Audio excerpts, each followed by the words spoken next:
सभी को मेरा नमस्कार। NGO भवन के इस यूट्यूब चैनल में सभी NGOs एवं वॉलंटरी ऑर्गेनाइजेशन में कार्य करने वाले लोगों का मैं स्वागत करता हूं। आज एक मैं नया प्रोजेक्ट आपके समक्ष लेकर आया हूं और ये इंटरनेशनल प्रोजेक्ट है।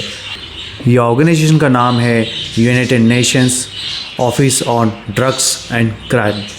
इनके द्वारा मानव तस्करी को कंट्रोल करने के लिए यानी कि ह्यूमन ट्रैफिकिंग को कंट्रोल करने के लिए ये प्रोजेक्ट प्रपोजल्स NGOs को इनवाइट किए गए। इन्होंने इस प्रोजेक्ट का नाम रखा है United Nations voluntary trust fund for victims of trafficking, अर्थात अल्पकालिक उच्च तीव्रता वाले पीड़ितों की सहायता परियोजना को समर्थन करने वाले अपने प्रस्ताव के लिए वैश्विक आह्वान के लिए आवेदन स्वीकार किया गया है। इनका ऑब्जेक्टिव्स है कि इसको जो दुनिया भर में मानव तस्करी हो रही है, मानव तस्करी जैसे कि लड़कियों को बाहर इंटरनेशनल लेवल पे सेल करना या कंट्री के अंदर सेल करना या ऑर्गन्स को निकाल लेना धोखाधड़ी से, और साथ में स्मगलिंग करना मानव को लेकर। और इसके अलावा ऐसे लोगों को ये लोग टारगेट करते हैं जो गरीब परिवार से बिलोंग करते हैं या फाइनेंशियली या इकोनॉमिकली अच्छे नहीं होते। इस लोगों को इनका ग्रुप टारगेट करता है, तो उसको ज़्यादा से ज़्यादा कंट्रोल करने के पर्पज़ से ये 9th round project proposal invite किया हुआ है। इसकी अंतिम दिनांक 31 जनवरी 2025 है।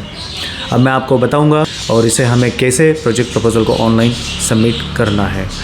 अब हम उद्देश्य की बात कर ले इस प्रोजेक्ट के बारे में। This global call for proposals take into consideration the importance of harnessing all available resources towards the implementation of activities aimed at meeting the objectives of the grants program. The main objective of the grant programs are to provide direct assistance and protect to vulnerable victims of trafficking in persons and to improve health and well-being, facilitate social integration and prevent re-trafficking amongst vulnerable victims of trafficking in person। अर्थात इनका मकसद है कि मानव तस्करी के कमज़ोर पीड़ितों को प्रत्यक्ष सहायता पहुंचाना और सुरक्षा प्रदान करना, साथ ही साथ स्वास्थ्य और कल्याण के क्षेत्र में भी बढ़ावा देके उनको सुधार करना, सामाजिक एकीकरण को सुविधाजनक बनाना और मानव तस्करी के कमज़ोर पीड़ितों के बीच पुनः तस्करी को रोकना, जिससे जो जितने ये गुट है, ये जो ग्रुप्स है, ये मानव तस्करी पे हम लगाम लगा सकें। अब thematic focus and priority issues आपको मैं बता दूं।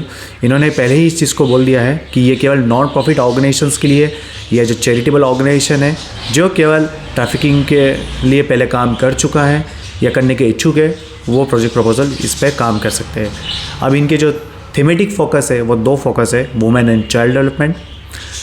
तीसरा आपका the most left behind including the under group reserve, वो ऐसे ग्रुप जो डिसेबिलिटी से ग्रसित है या इंटरनली डिस्प्लेस्ड एंड रेफ्यूजीज़ है या इंडिजीनियस है या ओल्डर है, और ऐसे मेंबर्स जो माइनॉरिटीज़ में आते हैं।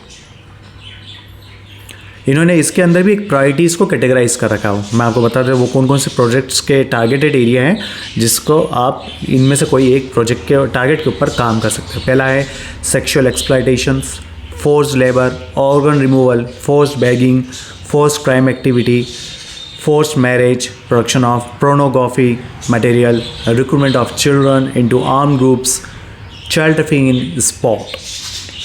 फंडिंग इन्फॉर्मेशन कितनी होगी उसके बारे में मैं आपको बता देता हूँ। टोटल $20,000 अधिकतम US गवर्नमेंट के द्वारा फंड रिलीज़ किया जाएगा, UN के द्वारा, और सभी एक्टिविटीज़ है जो भी प्रोग्राम्स है वो आपको 9th मंथ में कंप्लीट करने होंगे।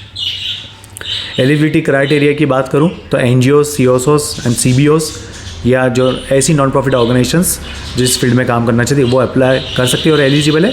और उनकी एक शर्त ये है कि जो भी संस्था है वो 1 दिसंबर 2022 से पहले रजिस्टर्ड होना ज़रूरी है। 1 दिसंबर 2022 के बाद वाली रजिस्टर्ड संस्थाओं को ये लोग कंसिडर नहीं करेंगे। अब इस प्रोजेक्ट को हमें मेल के माध्यम से इनको भेजना रहेगा। उसकी पोर्टल की लिंक हम आपको हमारे डिस्क्रिप्शन में दे देंगे। वहाँ आप लिंक पे जैसे क्लिक करेंगे तो इनका जो पोर्टल है वो खुल जाएगा। वहाँ पे इन्होंने टोटल 2 एनेक्सर दिया हुआ है और एक एडिशनल एनेक्सर और भी दिया हुआ जो पहले से इनके साथ में मिलके काम कर रहे हैं और पार्टनर है। एनेक्सर ए में आपको पूरा प्रोजेक्ट प्रपोजल तैयार करके उसको डिटेल फिल करके मेल के माध्यम से उनको भेजना है। और एनेक्सर बी बजट के बारे में दिया हुआ है, बजट उन्होंने पहले से दिया हुआ है, उसके अकॉर्डिंग आप अमाउंट्स को वेरिएबल के हिसाब से अप्स एंड डाउन कर सकते हैं। तीसरा दिया है पार्टनर डिक्लेरेशन।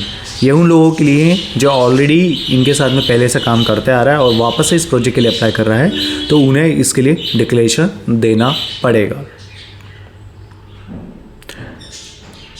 एक चीज़ और आपको इसमें ध्यान रखना है कि आपको इस प्रपोजल से पहले आपके पास में एक वैलिड पार्टनर आईडी होना ज़रूरी है।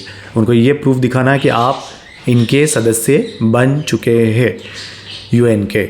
और वो कैसे करना है, उसी पे ही पोर्टल पे आपको एक लिंक दिखेगी, वहाँ आपको एज अ पार्टनर रजिस्ट्रेशन पे क्लिक करना होगा। अपने आप को आप रजिस्टर कीजिए, देन इस प्रपोजल को आप उनकी जो मेल आईडी है UNODC-victimsfunds@un.org पर आपको टाइटल लिखना है application for UNVTF small grants programme 2025 और जितने भी डॉक्यूमेंट्स हैं एनेक्सर्स वो एक ही फाइल में आपको एनक्लोज करके उसको सबमिट कर देना है। और ध्यान रखिएगा वो प्रोटेक्टेड ना हो, पासवर्ड प्रोटेक्टेड ना रखें आप उसको, अन्यथा प्रोजेक्ट वो लोग एक्सेप्ट नहीं करेंगे।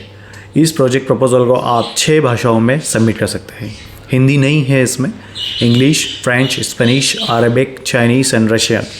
और ये सारे प्रपोजल्स आप मेल के माध्यम से 31 जनवरी से पहले अवश्य भेजें।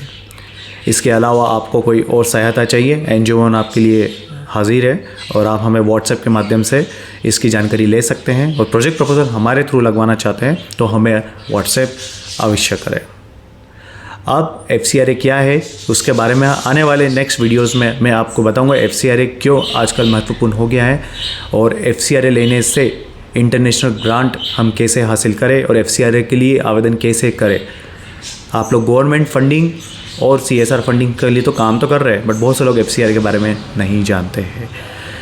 इस वाली प्रपोजल में FCRA आपको रिक्वायरमेंट रहेगी, भले ही उन्होंने गाइडलाइन में नहीं दिया है, बट ये इंटरनेशनल फंड है, पैसा आपके अकाउंट्स में आएगा जो exclusive dedicated to FCRA account होगा।